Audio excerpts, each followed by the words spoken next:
కోపంతో నిన్ను చూసే వాళ్ళకి నీ పశ్చాత్తాపంతో పనిలేదు. వీళ్లే కాదు, నీ చుట్టూ ఉన్న ఇంకో 100 మంది నిన్ను 100 రకాలుగా చూడొచ్చు. వాళ్ళందరూ వాళ్ల లోపల ఉన్న ఎమోషన్తోనే నిన్ను చూస్తారు. నిన్నుగా చూడగలిగేది ఆ పైవాడి తర్వాత నువ్వు మాత్రమే.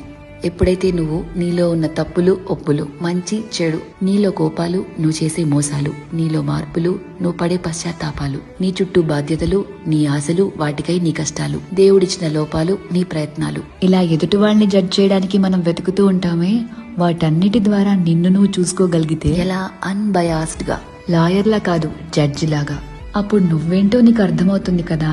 అదే సెల్ఫ్ అవేర్నెస్ అంటే. సెల్ఫ్ అవేర్నెస్ నీకు చాలా ప్రశాంతతనిస్తుంది.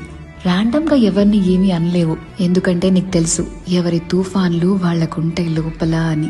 ఒకరిని జడ్జ్ చేయడం చాలా ఈజీ అబ్బా, కానీ నిన్ను నువ్వు జడ్జ్ చేసుకోగలిగితే personal growth, peace of mind అన్నీ దొరుకుతాయి. అందుకే